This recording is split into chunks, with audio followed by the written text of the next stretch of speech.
Hello guys, David Vose here again. Beautiful day here. It is sunny and looks like it might get warm today. Not sure if it's going to rain today. Might sprinkle a little bit. It's kind of overcast and sprinkles here and there, but you never know. Well, I hope you guys are having a wonderful day. And I hope that all of you will go and watch that video I put up yesterday. It's 2 hours, so I know it's long. But any of you, any ex-Jehovah's Witnesses, or any current PMOs, what they call in, but not a real believer, but just hanging in there, or any of my family or relatives or people that are Jehovah's Witnesses or were or whatever. And it doesn't have to be a Jehovah's Witness. We could do this entire video on the Mormons today. We could do it on the Seventh-day Adventist. I have come to understand and believe now that there is a group, and you say, what is the group, Dave? That rules the world, is literally the royal family. And of course that would make sense because that's the way it was originally. There was a royal blood family that became kings and queens. They had control as stewards for Christ over the vineyard, over the orchard, the farm, which represents the world. And for some reason we're not going to go into in this video, they were given some keys. They had some keys to the kingdom, but they wouldn't let anybody else go in, and neither would they go in. And Jesus said, I'm taking it from you, and I'm giving it to those producing its fruit. So at that point we had Christianity, and Christianity began to produce the fruit. They began to love their neighbor. They began to forgive one another. They began to have a new covenant, not a covenant of bondage or a curse. We didn't worship their deity, the devil, the liar, the murderer from the beginning, because Jesus said, your father's the devil. And he told him, what kind of a deity? You ask for bread and he gives you serpents. I mean, he really laid it on them. He called them hypocrites. And he said, your law is disgusting. And just as Israel was there in the wilderness for 40 years being tempted of Yahweh, I know there was nobody else there but Yahweh, who was the deity of vengeance, who accuses the brethren day and night by means of law before my Father's throne. He tempted them by offering them glory, power, if they would obey and bow down to him. Jehovah said, if you will bow down to me and no one else, I will give you all of this wealth and nothing will be against you. I'll bless you. Now, he never gave him eternal life. No, ever. But he did say that I will give you the kingdom. I will give you authority over the others. You'll be on top. You'll be running around, be the owners. But the other nations, I want you to genocide them and kill them and take their women and take their wealth, that they may know that I, whose name is Jehovah, am king over all the earth. And if they don't bow down to me, I'm going to murder them all. So go in and genocide them, every man, woman, and child. We want you to take their donkeys. We want to put rocks in their fields so they can't come back later on after we leave and regroup. We're going to murder all the men and take their women to breed as slaves because they're not Hebrew. So when they become a slave, they're slaves forever because they're not Hebrews. And a woman will never go free. Okay, she'll be sold, Exodus 21:7. She'll be sold as a slave. When you sell your daughter as a slave, you shall sell her to the highest bidder, and she will never go free. That is what it says. And this was the covenant that they had. Jesus came along, gave us a new covenant, and the Christians did it. And today we've been lied to. We're like, okay, Christianity was just Judaism, right? That's all. Oh, we've apostatized. We've gone back to some paganism. Christianity was the other covenant, paganism, the temple to Aphrodite, to Artemis, Hathor, Isis, Ishtar. This is why we have Easter. And we celebrate the resurrection of Jesus, friends. This is in the Bible. They did it every Sunday. What do you guys stop with the Sabbath thing? Jesus came along. They said, why don't you keep the Sabbath, Jesus? He says, I don't want to keep the Sabbath. My Father keeps on working. And so I keep on working. Your father's a devil. He's from beneath. My Father's from above. Your Father is jealous, hate, vengeance. My Father is love. He is light, and there is no darkness in him at all. And Jacob/James, his real name is Jacob, the Zadokite high priest, James the just, the righteous, the Zadokite, who made the decisions there with the Sanhedrin that Jesus chose, the 72, which is the elders. And by the way, the witnesses are always talking, the elders can just disfellowship people. And you ever notice how every modern church, Protestant church or whatever, they've got their own idea of how the elder arrangement should be. Some call them bishops or priests or episcopal or whatever, There's all these words, most of these words mean a priest. A presbyter means a priest, a priest. But nobody knows how many, or is there a presiding priest, or each congregation has their own set of priests. First of all, there weren't congregations. There was the gathering. It was a gathering unto the Lord. We are the great congregation that is spoken of in the book of Psalms, that Jesus came to the great congregation and declared his Father's name. The great it's the gathering unto what? The true worship. And whatever they had in each town or community, those were called communities, villages. They didn't have their own temple in every little village.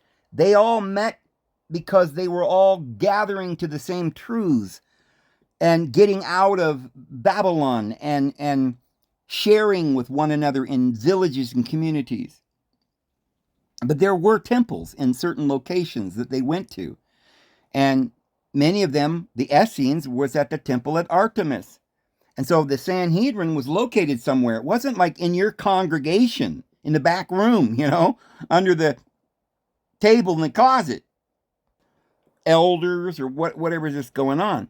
Nobody gets that there were 12 apostles that had 12 seats of authority, and beneath them was the 72. It was the Sanhedrin. They were called the elders in Acts chapter 15. The elders and the apostles met and decided. So the 72 elders was a Sanhedrin. They're the ones who made the decision, and they were chosen by Jesus. It was a new covenant, not the old Sanhedrin of the Judeans. Jesus chose 72 also. And they made the decisions, not some guy, we're going to appoint 3 guys in each congregation to be elders. They don't do that. It doesn't say anywhere in the Bible to do that. 3 men in your congregation, some guys cannot just grab you and decide that they're going to have this private meeting and disfellowship you. And nobody in the world can ever talk to you again. This is insanity. It was the Sanhedrin at Jerusalem. And friends, we don't have a Sanhedrin anymore. We don't have a Jerusalem, but we're waiting for a new one to come down out of heaven. So you can't be in each congregation having your own Sanhedrin. Especially not under the rules and regulations that you've invented, you stupid idiots, where you just willy-nilly start making up rules on your own. You don't go by the law of Moses, and you don't go by, what do you go by? Just whatever you decide that week? You guys are, I'm surprised that anybody ever fell for what's going on in these Christian churches, especially Jehovah's Witnesses. It's ridiculous. There's 3 guys in some back room. They can just make up stuff against you. You can't even face your accuser. You don't even know what you're being disfellowshipped for or whatever, but you're gone. I mean, you could have smoked a cigarette or done nothing. They could just be trumping things up because they don't like you because you don't believe the way they do. So they call you apostate. And they could throw you out You lose everything, your entire life, in a foul swoop. It happened to me when they disfellowshipped me with my own brethren, and I had no clue that they brought me into the back room to disfellowship me. These were my brothers. I walked in there 18 years old. They just suckered me into getting baptized a few months earlier. And I now look back and realize they did it only so they could legally disfellowship me.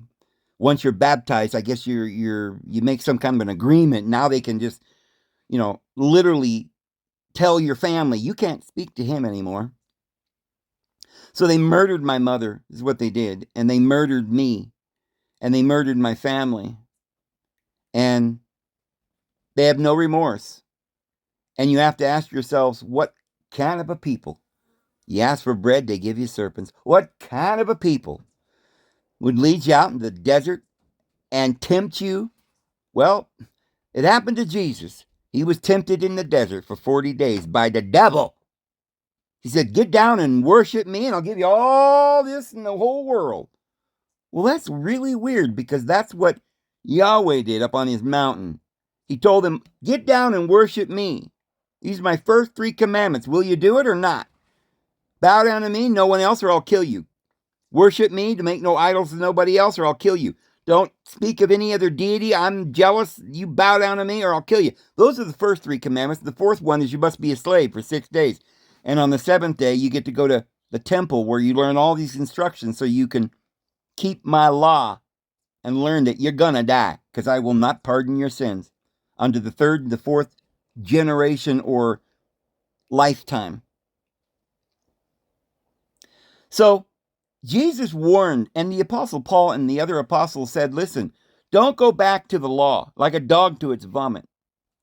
That's the apostasy. They kept telling us over and over again, don't be fooled. Don't be deceived. The devil's coming. Who's that? Yahweh. What does he want? He wants you to worship him. He wants you to put the law of Moses in your hand or your forehead. Exodus 13:9, and another place in Deuteronomy, where we're told to write the law of Moses in our hand and in our forehead. It's compliance. And worship the beast of Hosea chapter 13, the leopard, the bear, and the lion, who looks like a wild beast that will rip your flesh apart. And Yahweh says, that's me. I hate you. I am the deity of hate. Will you worship me? And they said, yea, we will worship thee. And they made a covenant, and they stuck that stamp right on their forehead and said, we're bound. And they put that earring with an awl and a hammer right through their ear on the doorpost. And they made him a slave. And the whole world to this very day is still a slave. And today, I want to tell you about one particular branch of this Satanism that's running the world. And it's important for people who weren't Jehovah's Witnesses or have nothing to do with Jehovah's Witnesses, don't know anything about Jehovah's Witnesses, to hear this. Because whoever you are, you're in some kind of an organization run by this blueprint. You don't know it. Jehovah's Witnesses think, oh, everything's wonderful. We're the true religion. They all love each other, and we're all loving one another. And, we're shaking each other's hands and fraternizing with the people there at the Kingdom Hall, and giving talks and parts and, raising our hand and trying to be wise, and look smart and give good answers and work our way up the ladder, wear our little suit and tie. And we're told, oh, we're different, right? We're different. We're the truth. And all the other Christian religions and the pagan, all of the religions, they're all pagan. They're all pagan because they went back to the paganism. See, we're still Jews, right? We're announcing Jehovah's kingdom. Dun, dun, dun, dun. The Watchtower. Watchtower? Like the Watchers that were the fallen angels. And what are they watching for? Well, evidently, they published or helped publish a book called Angels and Women, which explains the whole story. And it was a book that was about a demon from before the flood that wanted to go back to Jehovah's organization. It was actually written by Jehovah's Witnesses, people that were Jehovah's Witnesses, and published by people like that, and endorsed by the witnesses. And there was a young man back in the day, I don't know, I think he was back in the 30s and 40s or whatever years he existed, who had a child, a daughter, and Jehovah's Witnesses found that this little girl, from the time she was born, they were going to make her, mold her into a vessel for Satan.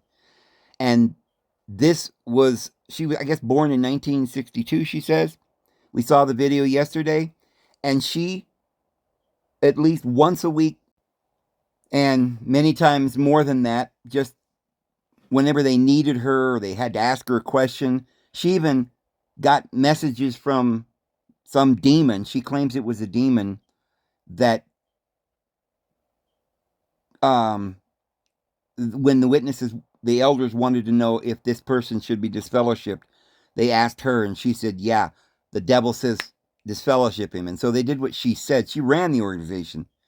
All these governing body would all go around in a circle, and they would be this little girl in the middle with her little blue robe. And by the way, I know now why when Charles Taze Russell was murdered, they claim he died of a disease of some kind of disease. I think they called it uremia, and he had pneumonia, I think it was. But I don't believe he just suddenly died. When he was dying, he was in a graveyard, right near a graveyard. He was on a train. The train stopped by a graveyard in Pampa, Texas.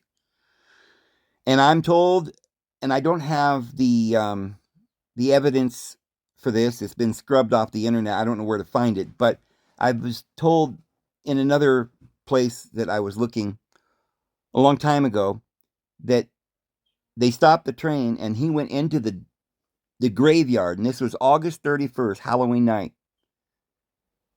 He was wearing a Roman toga. And he was buried immediately in a graveyard, Rosemont Cemetery, which is on a street called the Masonic Way. And there is built a Masonic temple that is the most significant Masonic temple in the entire world.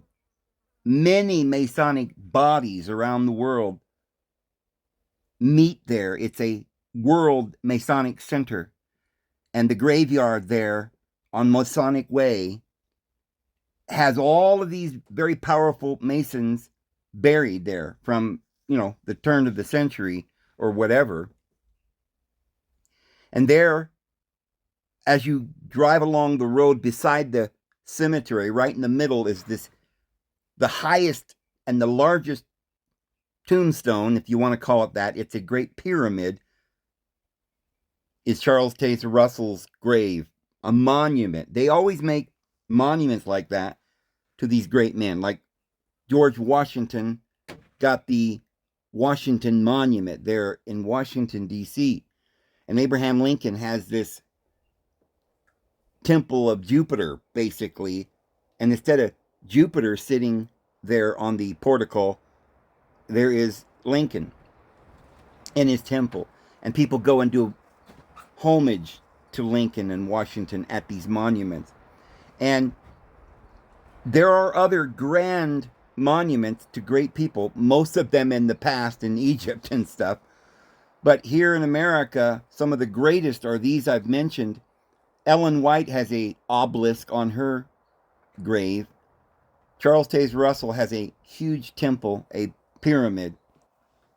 That's what it looks like. It's a monument. It's not actually his tombstone. There's Ellen White's monument. Pretty good sized little monument. And there's Joseph Smith's monument, which is bigger than the others. And by the way, Joseph Smith's is a regular temple. That's an actual baptismal font. That is Helena Blavatsky's. She's got 3 of them in different parts of the world. So, Charles Taze Russell has this huge, great pyramid monument, and next to it, the great one of the largest, most important Masonic facilities where all of these different Masonic bodies meet. And this man was choosing the site there on the Brooklyn, right off the Brooklyn Bridge, right next to the UN building, the most important real estate in the world. You couldn't buy it for any amount of money. It was bequeathed to Charles Taze Russell because the entire movement, the Bible students movement, was a propaganda scheme to make literature and canvass the world with the propaganda. Even when Charles Russell was doing this, it was a campaign financed by the Rothschilds. He wrote letters to the Rothschilds. It was a Zionist movement. They believed that 1914 would mark the end of the age, not the end of the world. Jehovah's Witnesses have covered that up since then. He never said the world would end. He knew exactly, and the people that made Jehovah's Witnesses knew exactly what they were doing. They had determined that there would be a reset in 1914 after World War I, and there was, and this would be the last or the end of the age until the end, the last sort of generation. Now, it makes you wonder, did they not know that it was going to go this long? Because they seemed to indicate they thought it was coming sooner. You know, I have a good feeling from all of the things that I've seen. This is one of the little facets in this jewel that I'm looking at that helped me understand whether the elite know everything. And they're getting everything they know from the devil. So we could ask the question, does the devil know everything?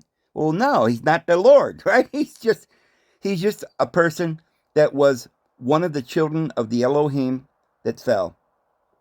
And he doesn't know everything. And sometimes he listens in to those who have the Holy Spirit. He knows that the Lord speaks through his prophets, and he sits and listens, and he's hoping to get some information out of it. I mean, these evil people are trying so hard to figure out this information. Jehovah's Witnesses may have been sincere. Charles Russell was a Freemason. I'm sure that he believed in what he was doing, and a lot of what he was teaching was probably true. And a lot of these individuals that come along are very sincere. There are all kinds of individuals that have written books, and I think we're very sincere. There are some of them that I don't believe were sincere at all. I think Albert Pike knew exactly what he was doing, creating, distorting, and destroying Mason early, the Knights of St. John and the Templars and so forth. It was infiltrated. And I believe, and I think we can show evidence that Jehovah's Witnesses is the branch that the Golden Dawn became. Now, the Golden Dawn was a great, big aspect of this movement of Masonry, which was created by this royal family that it's a family that rules the world, a little royal group that has all the money. Came from the Rothschilds and his children.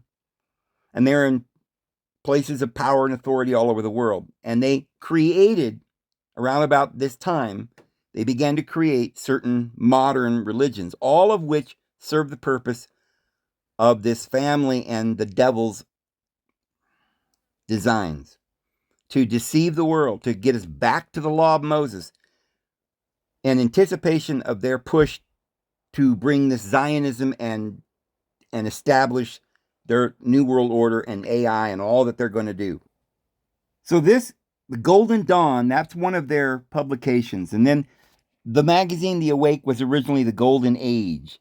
And if you take a real good look at that and go on your internet and look it up, you'll see that there's some very interesting things about this magazine called the Golden Age. In fact, look at the bottom there on the right.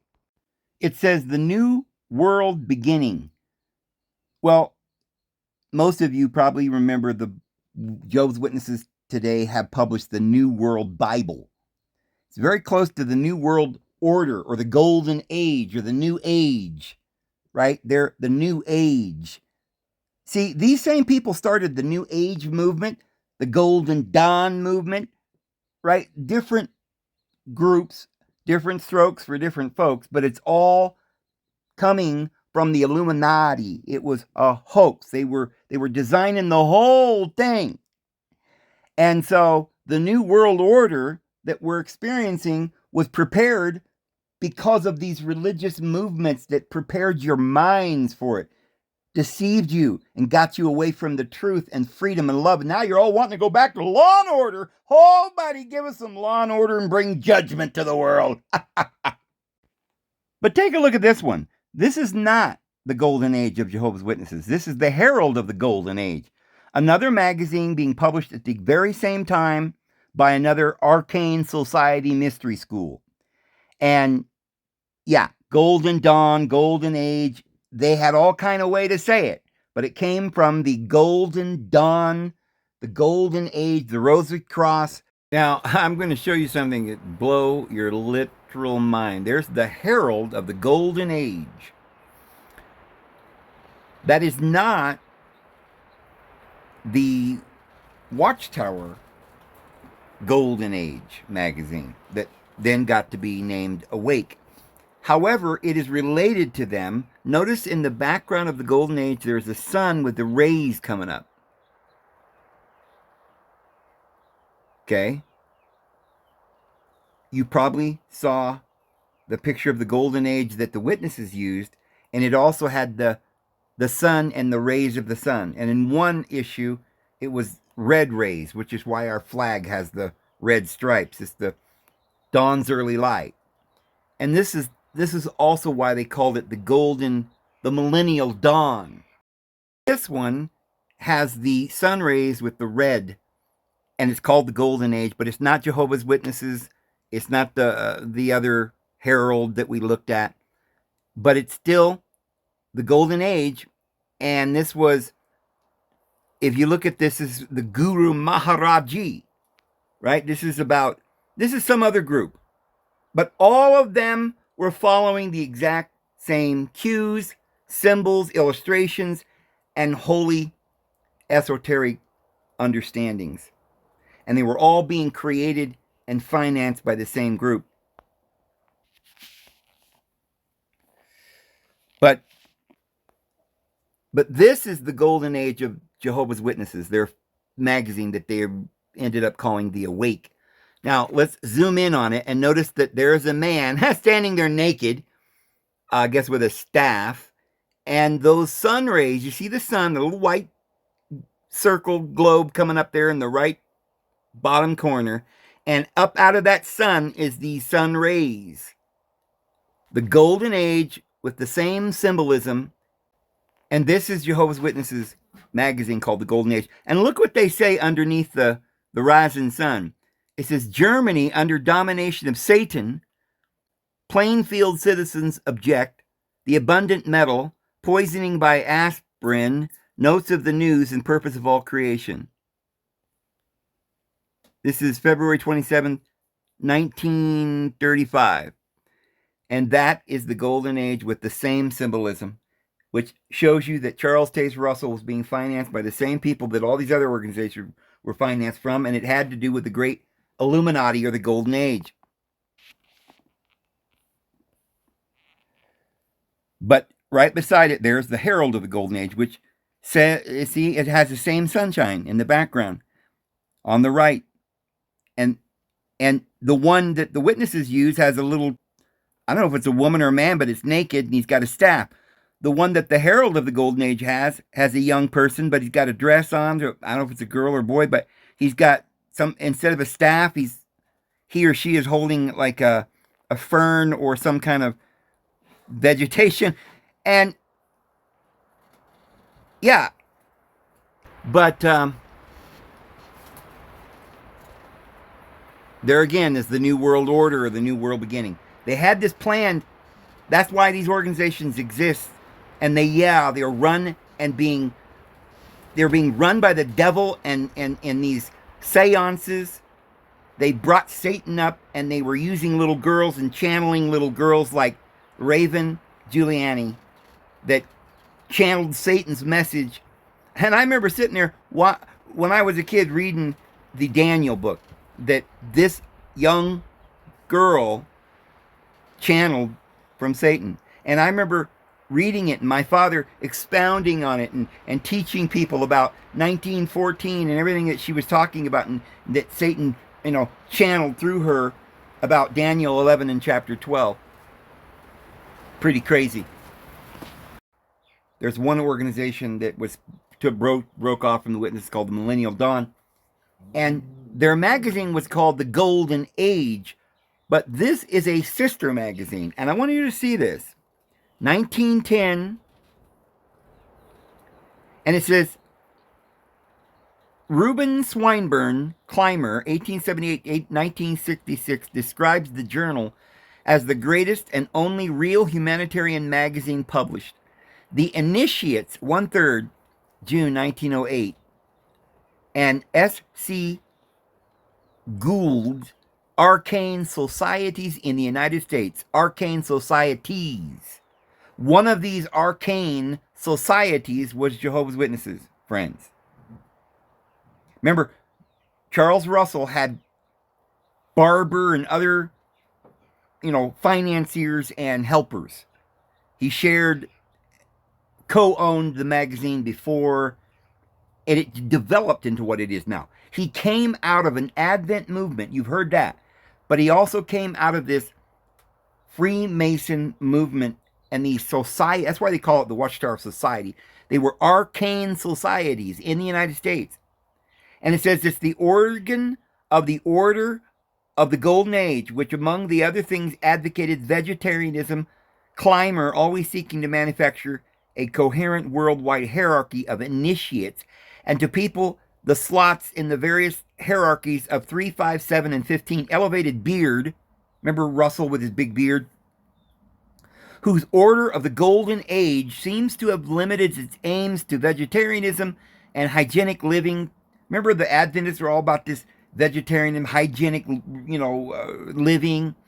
That to the Supreme Grand Master of the Fraternity of the Rosy Cross of England.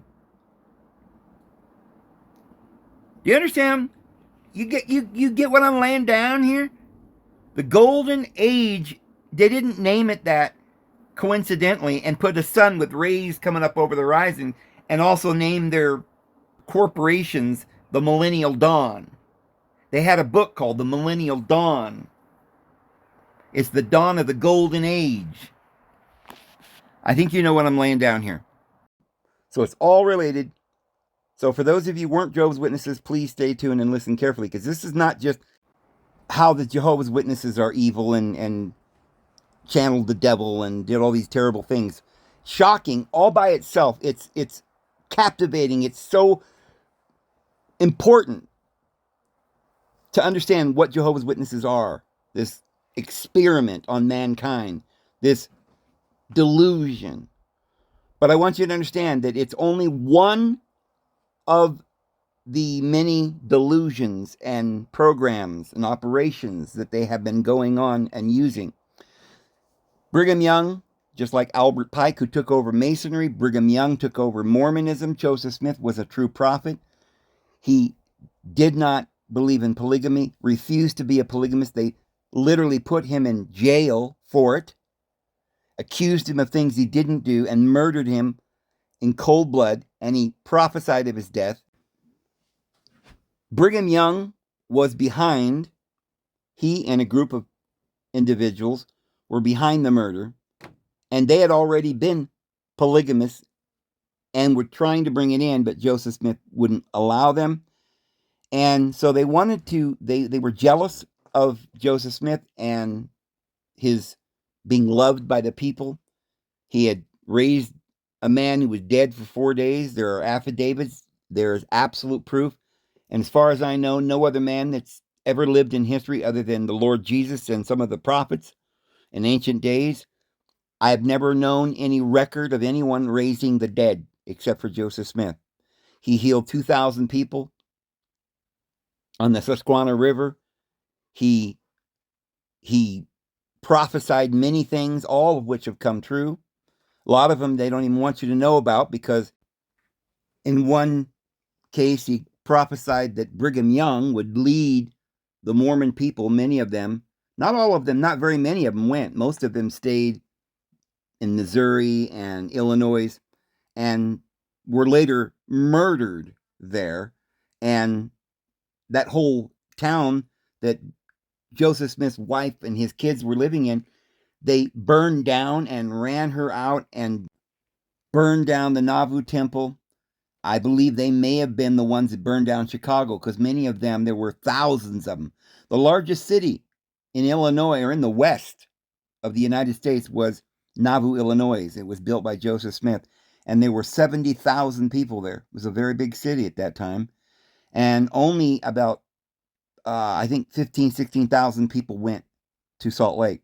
So the majority, like 60,000 people, 50,000 people were there, and they were burned out and ran out and persecuted, and many of them went and built up Chicago. And then Brigham Young came back, burned down Nauvoo, and I think he had a hand in burning down Chicago as well. So Joseph Smith was taken to court, and they tried to say that he was a polygamist, and he kept saying that he was not a polygamist. He swore in the Bible he was not a polygamist, and he said you should only have one wife. Friends, this has been the modus operandus from the beginning. Remember, the apostles were there, and then Simon Magus was trying to get the Holy Spirit, and he said, give it to me, right? I'll give you money for it.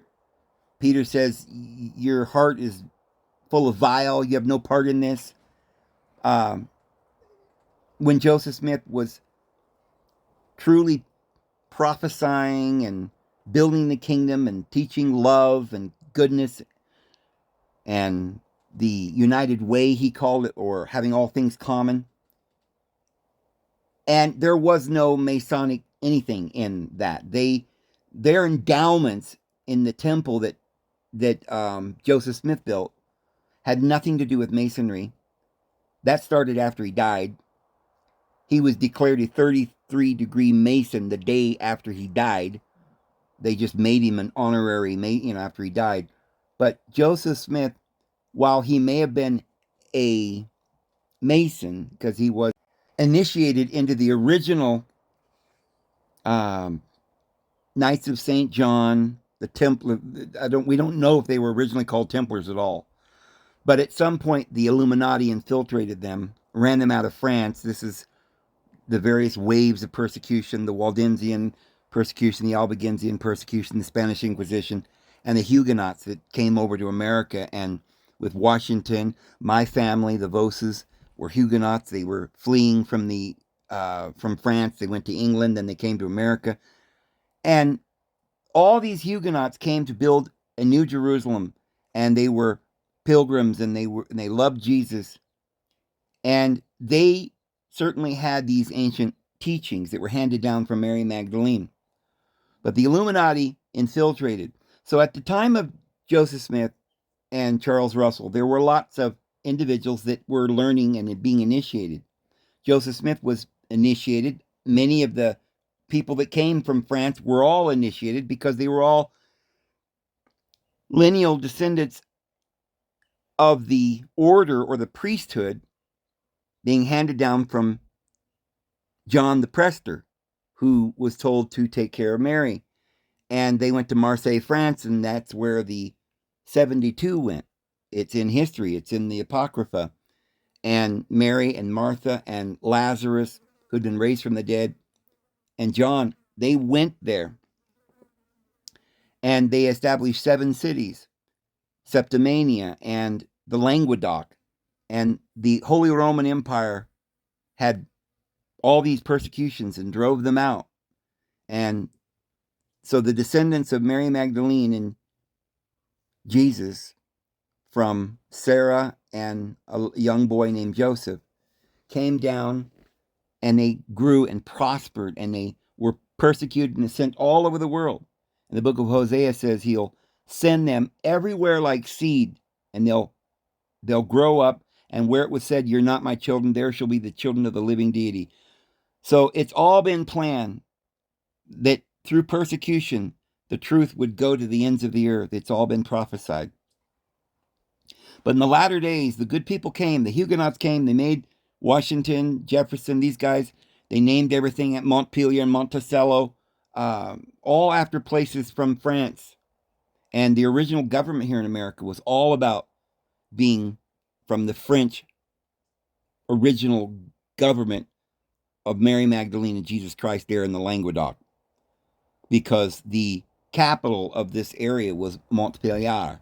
And of course, this is very familiar to anyone who knows about James Madison, Thomas Jefferson, and George Washington, who had Mount Vernon, all these mounts or these domes that they built that were kind of early capitals before the Constitution was written and the Bill of Rights. They had a kind of government that they had brought over from France. It was a government of liberty and justice for all. So now I didn't need to go into all of this today. So I'm going to go ahead and leave this in, all this rambling that I've been doing, as a introduction to the rest of this. Since I've already darn near gone 30 minutes talking about this, I'm going to now start telling you about my life and things that I've seen and what significance the things I've seen,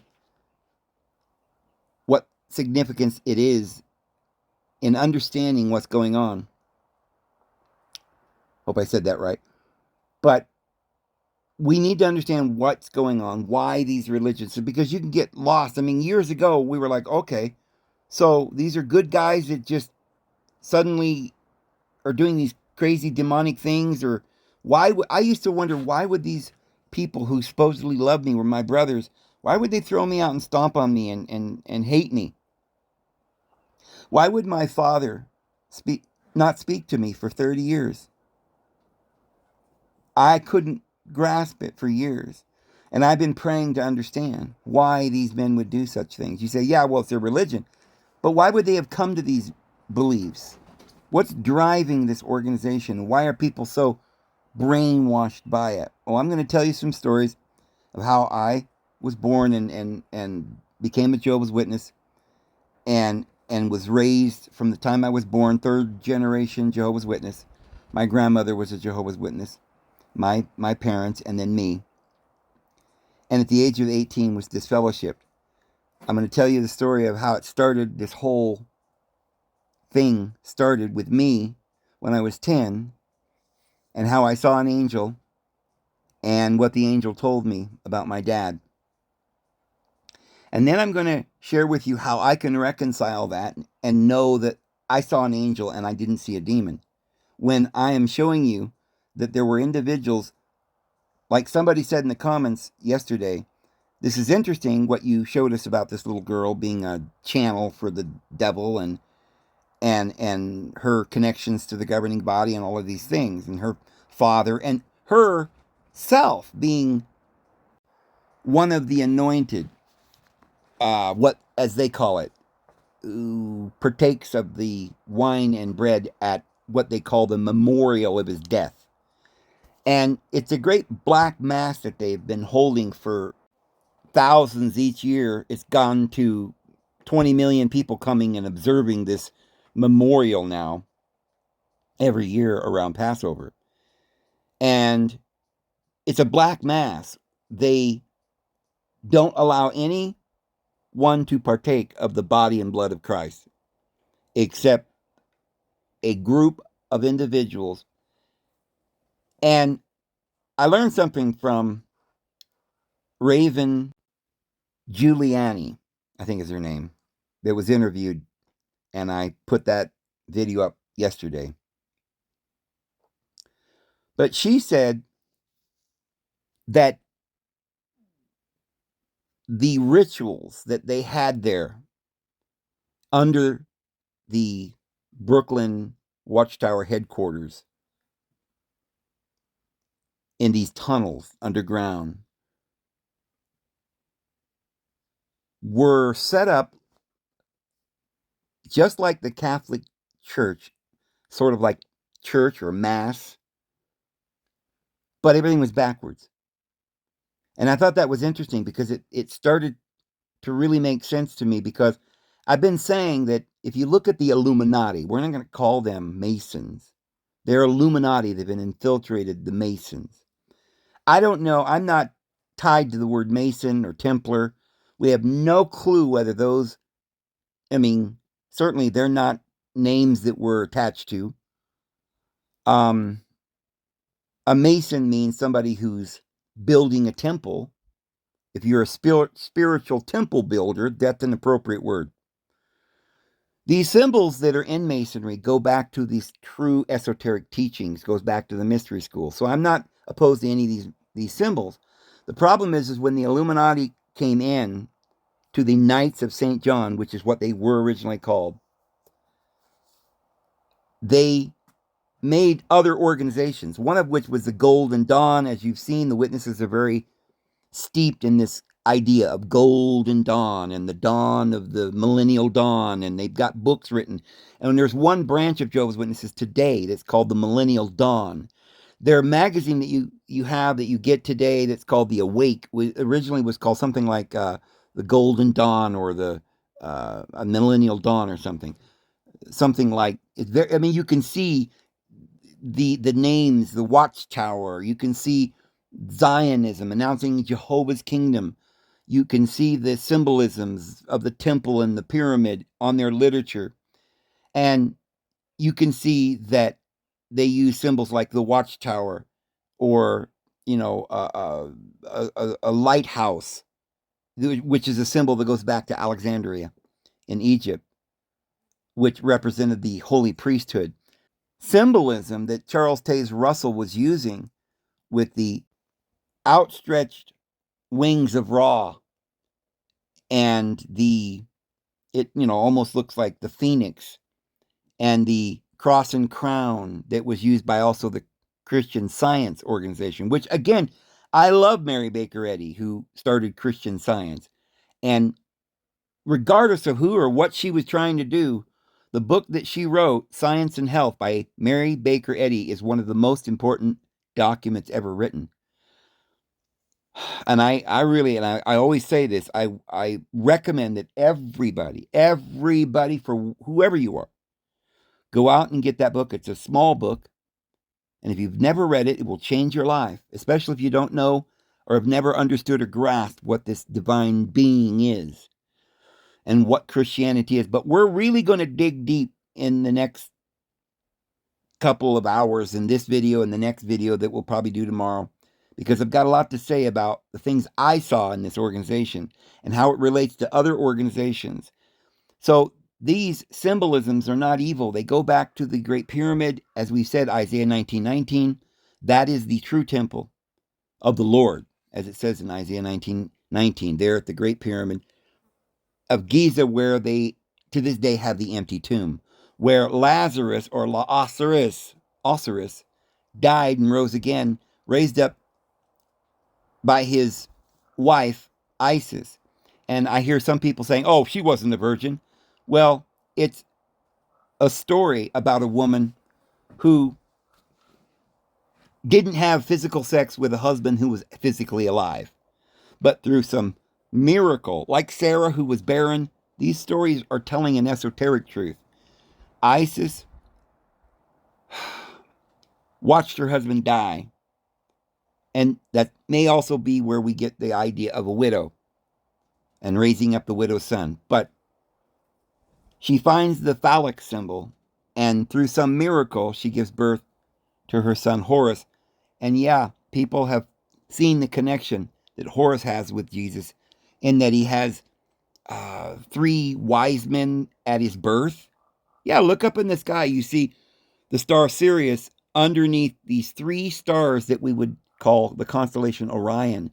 Those are called the 3 wise men, and they come up over the horizon in the spring and announce the great dawn. And so people have said, well, Egypt then is where the Bible gets all this, and it's plagiarized. Well, no, it's every nation on the face of the earth. It's actually written in the Great Pyramid. It's astrology, and in every religion and every priesthood, they acted it out. But Jesus was the fulfillment of all of it, not just Judaism, but all the temples. Because that's Israel. That's Bethel, those other temples. Yeah, Aaron and Moses didn't like Miriam having the higher priesthood. But Miriam was at a place called Bethlehem, the house of bread. That's the Virgo. And Virgo is the Virgin Mother. And she was incarnated many times in our Bible. She's called Miriam or Mary. And that's where Miriam originally was sometimes they called it Ephratah. Remember, King David was from Ephratah. His father Jesse was of Ephratah. This is Bethlehem. And he was of the line of Joseph. But there was a Levirate marriage in the book of Ruth. And so Judah shall have the scepter until he who comes who has the legal right. And the one who has the legal right is Joseph, a descendant, because he is the one in the parable who is going to have his stock of grain is going to be above the others. And he will, remember, it was Judah that decided to sell Joseph into slavery into Egypt. And Joseph came out of Egypt a great mixed multitude. Joseph is the nations, and the nations are lost. And they're not just people, they're history. They're all of us, and they're bringing their culture and the prophets. And the prophets went to the nations. Look up the genealogy of Elijah and Elisha. They went to the nations. They went to Syria and conquered Baal worship at Baalbek and set up the temple of Dionysius. And Elisha set up the Eleusinian mysteries. And they raised up the widow's son. And they went all around the world. And these are the temples that rever the Grand Holy Mother all around the world. Christianity is paganism, friends. Jesus, his mother was the great Virgin Mother that you read about in paganism. And we were to not go back to Judaism, but in this modern times, the entire Zionism, all this stuff, every religion, the Baptists, all of them now are in the United, UN Council of Churches or whatever it is. And they're all being run and controlled by this group, the financial group, the lawyer group, all the black robes who get their authority from the Bar Association in London, and all the religions who are under the power of this great city called Babylon, who has a kingdom over the kings of the earth. And that great city is called Babylon because there is only two of these cities. There is Jerusalem and there's Babylon. There's the good and the bad. The holy Jerusalem is not there. It's coming out of heaven, adorned as a bride for her husband. But this old Jerusalem, that's the Babylon that it speaks of in Revelation 18. It's not the true Jerusalem, it's Babylon, because they never came out of it. Come out of her, my people. They never came out. Judaism is the false religion, the confusion that runs the world. The nations, they're going to be restored and brought back. So, Revelation 18 says that all the martyrs were found, the blood of all the martyrs was at Jerusalem. And those people there, the Judeans, would be responsible for all the martyrs' blood that ever lived. And there in Revelation 18 is talking about Babylon, but Jesus says the exact same words and says it's Jerusalem. That Jerusalem at Herod's temple is responsible for all the martyrs and the persecution that's ever been. And we also know that Jesus said, Jerusalem shall be destroyed. And the whole point of the book of Revelation is the destruction of this Babylon. So we're getting ready to see modern day Babylon or Jerusalem destroyed very soon.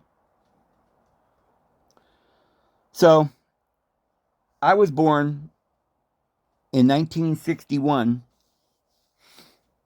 August 21st, in a little cabin.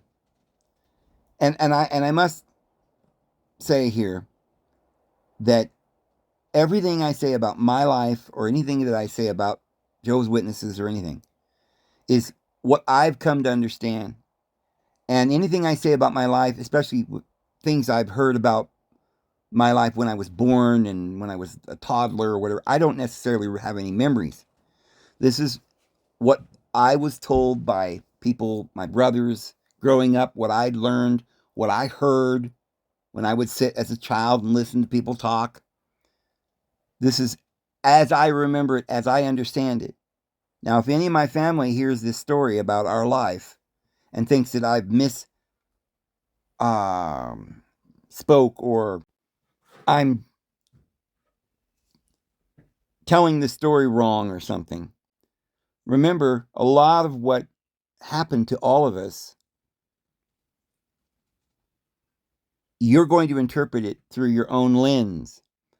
I didn't interpret all these things that happened to us. If any of my family watches this, I didn't interpret it at the time. I didn't know what was going on at the time. And many of you, if you haven't thought deeply about these things and went back and thought about all the things that happened to us and the little oddities and the weird things that happened, and you've never sought to put those things together, and maybe you didn't know how evil the witnesses were and what they were doing, you would never even thought of the implications of things that happened. I mean, it's a fact that my father, as soon as he got married to my mother, they didn't even get a honeymoon. He was whisked off to Bethel. Now, all of my family would certainly be able to say, yep, that happened. The question is, what do we interpret that to mean? Like, have you ever wondered why a young man, 20 years old, who had just been married, was whisked off to Bethel? The funny thing about that is that in the congregation in California, in Auburn, California, at that time, it's a good-sized little city now, and I'm sure there's a thriving, sprawling Kingdom Hall, maybe two, who knows? But at that time, there was, I think, one Kingdom Hall in Auburn, California, and, it was a normal size hall, but there wasn't a lot of people going there. Maybe there might have been 100 people or something that would come for Sunday service or whatever, Sunday meeting. And for some reason, there were no men or there were no elders or anyone qualified to be an elder, except my father, who was only 20 years old, and they needed him to run back to Bethel right then and there with nobody else to take care of the flock. So they put my mother in charge. She was an elder. But back in those days, they allowed women to preside over the congregation only if there were no other men and they had to wear a hat, any kind of a hat. They could wear a scarf or they could wear a bonnet or a hat, whatever they wanted, but it had to have their head covered. So my mother would wear a hat and conduct the Bible studies and the Watchtower and all of this. And no other men there, not even a ministerial servant, I guess, from what I'm told. My mother led the congregation with a hat on. And we just thought this was normal. Like, well, I guess they needed my dad back at Bethel, right at the point where he didn't get a honeymoon. I mean, like, that's going to be hard, right? I remember stories about my dad and mom. I remember mom saying stuff about how dad was he would write letters and he was literally, I think, crying because he missed my mother so much because they didn't even get a chance to be together, right? They got married and boom, he's taken to Bethel. And you're like, why? What was he going back to Bethel for? He wasn't going back to Bethel to learn to be a Bethelite. There were people that lived at Bethel and they would go there to serve, printing Bibles, and there's a farm. You could work on the farm. Well, Dad didn't go for that. Obviously, he's married. He's going for some special training. And we were never told why or what. I mean, I don't even think growing up, and most Jehovah's Witnesses didn't even know that there were people that were sent back to the headquarters for special training. And the peasants don't even know what these offices are that people acquire going back to Bethel. They're elders, sure. Overseers, yes. And we've heard about traveling overseers and circuit overseers and district overseers and other. I didn't know about the troubleshooters until I think it was when the whole beard thing started when I was 13 years old. The Jehovah's Witnesses have troubleshooters. They will go into a local congregation where there's somebody there they don't want because he's telling too much truth to the people, and there's nothing, they can't disfellowship him because he's not done anything wrong, but perhaps he's teaching something that it's from the Bible, but they just don't want him talking about it. They don't like him, or he's a little rogue, or he's teaching too much love, So they'll bring the troubleshooter in, and that guy will have you over for dinner and act like he's your brother, but what he's trying to do is find something against you. And as soon as he's got something, anything, if he saw you drink too much wine one night and you got a little tipsy, he might have been the one giving you the wine. Because normally Jehovah's Witnesses can drink as much wine as they want. As long as you're not stumbling around at the Kingdom Hall, in the parties you can drink a little, the heart loves the wine. They don't mind that. Technically, they won't disfellowship you for drinking wine or beer. I mean, the governing body was seen buying all of this whiskey and expensive alcohol, and we don't know where he was taking it, like carts full of these big jugs of whiskey. He was photographed, one of these governing body, and we never did know why. I mean, I guess, he lives at Bethel. What was all the whiskey for? Well, the people at Bethel have parties. And this is something else I've learned from this woman, Raven, in the interview, and we're going to talk about all this. When she was 3 years old, they gave her the wine. I think she said she was 3, but anyway, she's a little girl. And they made her one of the anointed, because evidently they had to have the woman who was giving and channeling the book, by the way, that, because remember, I was born 1961. She was born 1962, this Raven lady. And so we lived during the organization. Our fathers were back at Bethel about the same time, and all of this stuff was going on.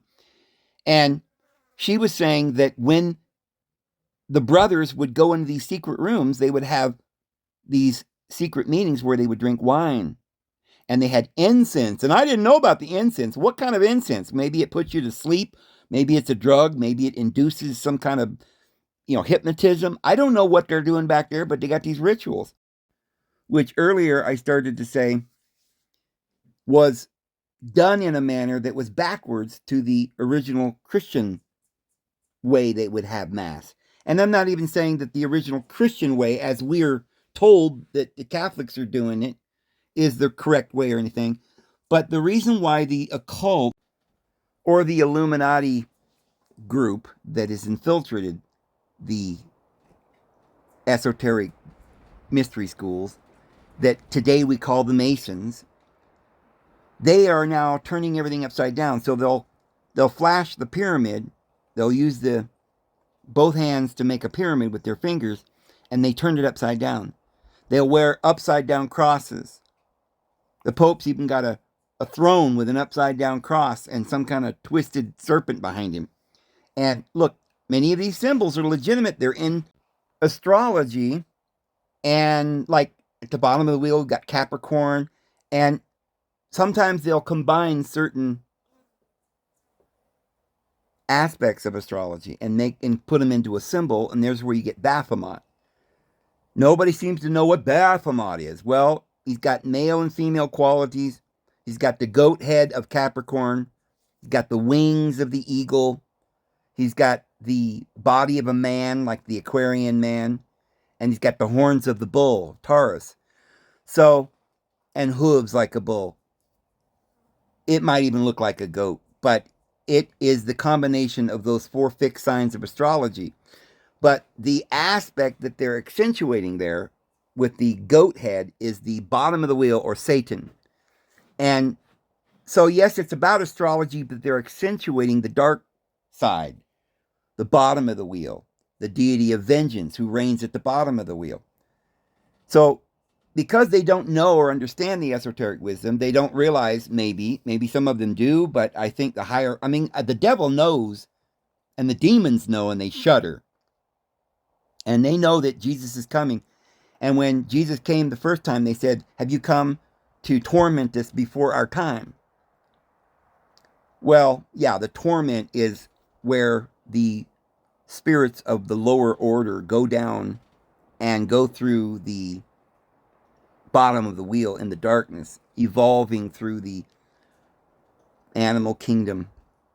And they're like brute beasts. It's the nature of the brute beast. It's that serpent that's on that cross that's been cursed by Yahweh.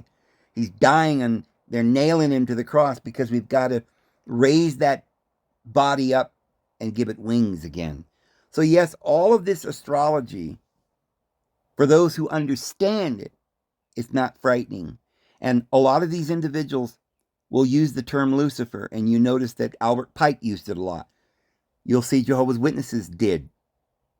If you go back and watch that video I put up yesterday that Raven talked about, these individuals, her father used to tell her, they worship Jehovah in the day and Lucifer at night. Well, what she didn't know, what her father didn't tell her, is that Lucifer is not Satan. Yahweh is Satan. Lucifer is Jesus.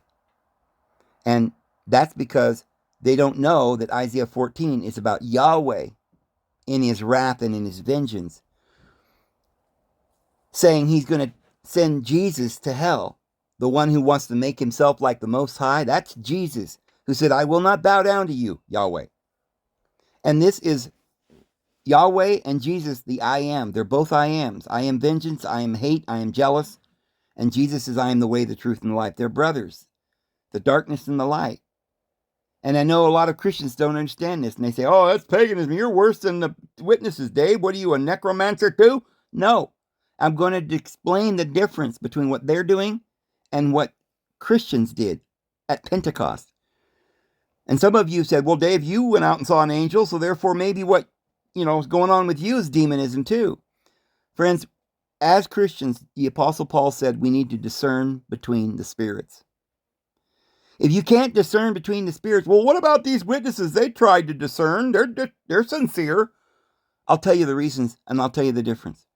What Jehovah's Witnesses did, maybe they originally, maybe when Charles Taze Russell was out there in a Roman toga on Halloween night, he thought he was performing some ritual that was going to bring up angels or something.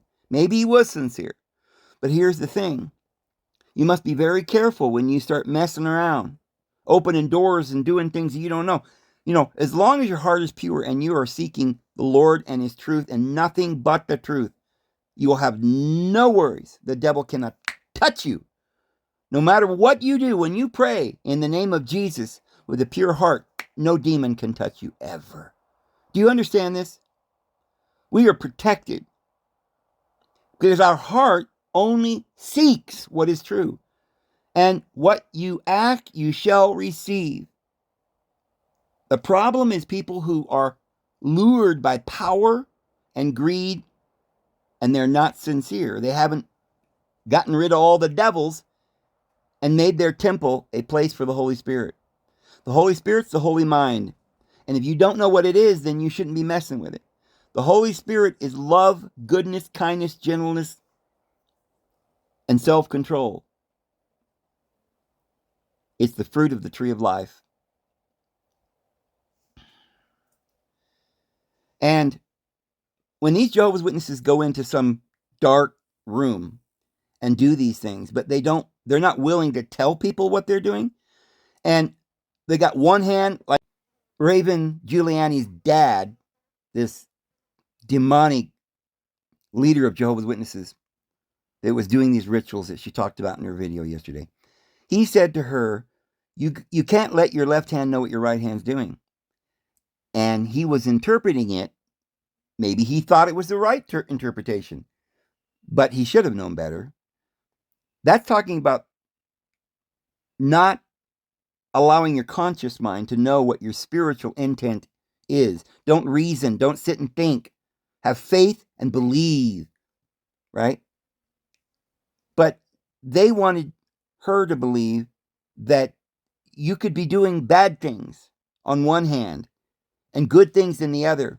Just the way you deal with it is you just don't pay attention to the bad things you're doing. You don't let your right hand know what your left hand. That's ridiculous. It you say, well, he's sincere. He interpreted that way. You can't, maybe his interpretation is right and yours is wrong. I'll tell you why mine is right and his is wrong.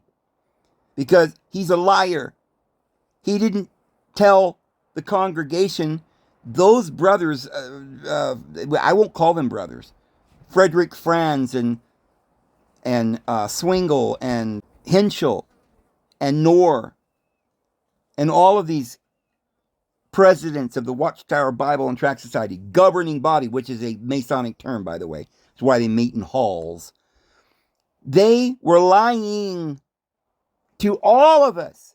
They knew that the generation wasn't from 1914 and it would be the end of the world. They've never taught that. They teach the end of the age. They've known that since Russell and before. They never thought, in fact, the Watchtower used to say over and over again, the world shall not be made to totter. It was established, it was created, and not simply for nothing, but it was established to be inhabited forever and will not be made to totter. So, no, the witnesses never thought, these individuals like Charles Russell never believed that the end was coming in 1914. They believed that the end of an age was coming. And this is why today they're talking about overlapping generations. And people are like, what does that mean? Ugh. Like, we can't even figure out what they're talking about. Like, that's somehow going to excuse the fact that it didn't come. What they're trying to tell you is that they never expected it to come. But they want you to think it's going to come any minute because they want you to be afraid. But they have plans and they don't know. The devil don't know the day and the hour. They thought maybe it would come in that generation. That not the end of the world, but that Jesus was coming, and they knew they were going to. The devil knows he's going to be defeated, and yeah, he's deceived a lot of Jehovah's Witnesses and modern Mormons and Adventists and Baptists and Lutherans and many people. But the higher ups probably realize they've sold their soul to Satan and they're just trying to have a big orgy and they're going to take their lumps. They know that he's coming to torment them, which is just an expression in the Bible that is also an esoteric saying. The word torment, in ancient days, they used to have tormentors. And that word meant a jailer. And there was torture devices. They would have thumbnails and, torture screws and the rack. And it was to get you to confess, to repent. It was today we have interrogations and inquisitions, right? It means inquiries. Like you go to a hearing before a judge. Well, it's softened down a little bit now. They don't have thumb screws and racks and spikes and they don't beat you with whips. It's illegal now. So they just leave you into solitary confinement in a room where you're freezing and you got no blankets and you're dehydrated and you might just die. And they go, oh, well, he got some disease. They take him to the doctor and the doctor's not, they work with the police. They don't ever tell on them, So a lot of people die in jail. It is still torture. It's a dungeon. People are in chains and shackles and they're given garbage to eat and they're lying on a cement. It's not a bed. It's a cement slab or a metal iron like slab with a very hard mattress that's cold. There's no sheets. Until you've been in there a while, you don't even get the sheets, right? These guys suffer a great deal in these things, but we don't actually, the Lord's not coming to throw people in a literal prison. This idea of prison is this physical human body. And the spirits that are in prison are us. We're here in this world. We all fell, not because we're evil, but we fell and Eve led the way, partaking of the tree of the knowledge of good and evil, which also has to do with sexuality and having children and being mortal and going through the prison house ruled over by the warden, which is the tempter, the avenger, the devil. I think it's important, before we really get into the whole story, that my whole life growing up and intermingled through what I'm going to tell you about things that happened to me, I want to share with you what the Lord has shown me about why we're here. And because I don't want you to, this is what's going on when people see that video over there on the 6 screens. A lot of ex-witnesses over there, and a lot of them haven't fully come out. They still think that a lot of things they were taught was true. They still believe in Jehovah, and they don't know that Jehovah's the devil. And this is why it's important to teach this as we go, because if you're going to understand what the witnesses are doing, you're going to come to this place where you're going to say, well, why are they doing this? They were all seem like good people. Even Raven Giuliani says that, who was it? She was saying that it was a good guy, Swingle, or she didn't like Henschel, Knorr, and Franz. They were mean, and she thought they were going to hit her all the time. But anyway, there was one guy that, the Hannons, and they were friends, and some of them, she said they were nice, and the demon, she said, was a nice demon. Whoever this demon was. She says it was almost like a protector. So we see this kind of thing, and we think, well, some of these guys were nice. I used to know witnesses who were very nice people. My best friends, one of my best friends at the time was one guy who betrayed and disfellowshipped me. My own father, who I haven't seen in 30 years. Why do they do this? We can't wrap our minds around this. We think, well, they're sincere. Maybe they're right. Maybe I'm wrong. So we need to know who's right and who's wrong and why they would do this. They are brainwashed. They are seduced by the devil. And if you think, well, how could you be seduced by the devil and destroy your family and do all that? Well, friends, it's the same reason they're deceived for the same reason that you are. And you're doing a lot of things that is very wrong because you're so deceived. Back when you were a Jehovah's Witness, some of you were Jehovah's Witnesses. You were willing to shun people in the congregation because the elders told you to. How dare you? How is it that you weren't capable of realizing what love was at that time? How is it that you didn't know these people were deceiving you? Same reason they didn't know that they were being deceived. And this is what I really want to know. What happened to my dad? And that's why I'm going to tell you the story. And it looks like we're over an hour now. I'm going to have to tell you the story about my dad and me and my family and the witnesses in the next video. And it's going to be just all I'm going to talk about in the next video is exactly what they did. But I am going to throw a couple of points in, because as we go along, we're going to need to know why they're doing it. And this is more important than what they're doing as to why they're doing it. Because we need to know what we were doing wrong and what we need to do. And we need to understand why it's happening. We need to understand that the fact that Jehovah's Witnesses, maybe even some of us, were deceived. Maybe, just maybe, many of you are still deceived. Some of you don't realize that Jehovah is not the true deity, our Heavenly Father. Some of you don't know that you have a Heavenly Mother. And you're like, that's terrible. I'm not listening to this. Some of you ex-witnesses will listen to this. That's my mother on the screen, by the way. You probably saw earlier my mom and dad and me as a baby. And I'm going to show you a picture here of my sister too. But, friends,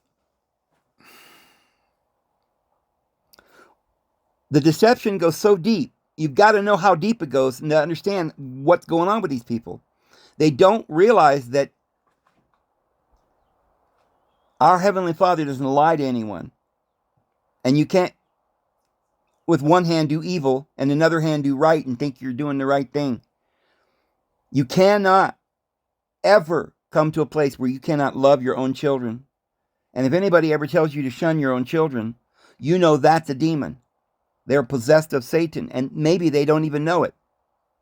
Remember, there was a guy in the days of Jesus had a legion of demons. He wasn't the bad. Oh, who's that little handsome guy? They don't even realize that they're possessed of Satan. And this guy had a legion of demons. Jesus didn't say, oh, what an evil man. Stone that man. Let's kill him before he hurts somebody. At least the people in the village had enough compassion. They didn't kill the guy. They just chained him up to a post. They didn't know what to do with him. But they said he's possessed of Satan. So, they must have thought he did some kind of a sin. But Jesus came along and said, no, he's not a bad guy. You put demons into him, you evil hypocrites. You've chained him to a post with your law. You're torturing him with your accusations. You've gotten into his psyche. You put doubts in him. You made this crazy situation. Here's my sweet sister. What a kind and loving person she was.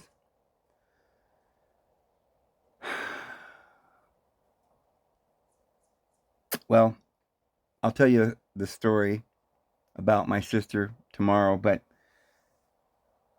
Jesus did not believe the way the witnesses believe, or Judaism, or most of the world today. Our psyche, we've been deceived, we've been lied to. Jesus said he loves us. He told us that the Father loves us. He's not partial. He doesn't keep account of your injury. And that all we got to do is seek him and we'll find him. He loves us. He just wants us to be happy and to grow. And nothing's going to come in between us, friends. Nothing. Now, if you look on your screen, you see the picture. It's a Jehovah's Witness illustration in one of their magazines or whatever. This is what I grew up with. The pictures of the world coming to an end, and then these beautiful pictures of paradise. And if you notice in the background, there's some graveyard there or whatever, and they're all coming up out of the graves. The ignorance of this group of individuals that believes that all these dead, and they're all non-existent, they're into oblivion. They don't exist no more. But there's going to be a recreation, they believe. They'll be recreated. I always used to think, man, I hope I don't have to die. I don't want to get recreated. I want to stay me. Like, that's worse than going to hell, to think that you're going to not exist. Because I figured hell couldn't probably be that bad. To literally never exist again is the most awful feeling to think as a child, that you were going to go into a box and be buried under the ground and just go into nothingness. But if you were a good little boy, maybe we got to hope the Lord loves, has a big heart, because one day he's going to bring some of those people up out of the grave, like dirt and just sort of molecularly put them all back together and then somehow put your soul back in, which, is oblivion. He just, like a memory card or something, sticks it in you and you go like, oh, I think I know who I am. In other words, they don't believe in the immortality of the soul, and it's so sad. And this is wrong. They don't understand the symbology, standing up again on the earth, or the resurrection, the re-standing up. That's what the word means. It means to be brought back into a body. It's what people do when they're incarnated. So, with all of this misinformation, these elite that have this information, although, and like I said, many of them know that their time's coming to an end soon. But meantime, they're lying to us. The problem is, are they evil? No, probably not. They're probably sincere. I think my dad is definitely sincere. But I want to, in the next video, talk about my childhood and the weird, strange events, and tell you my thoughts and revelations after all these years looking back. I was there as a child, but now I'm an adult. I've heard what Raven had to say. I've researched and done all this research. I know that Jehovah's Witnesses were, I don't know that they were worshiping the devil. They probably didn't know that Jehovah was the devil for the most part. But out of greed and power, because they didn't have the right heart, they were lured off the path. You cannot be lying to the entire world, allowing people to die, giving people instructions that actually will harm their life and keep them in bondage. But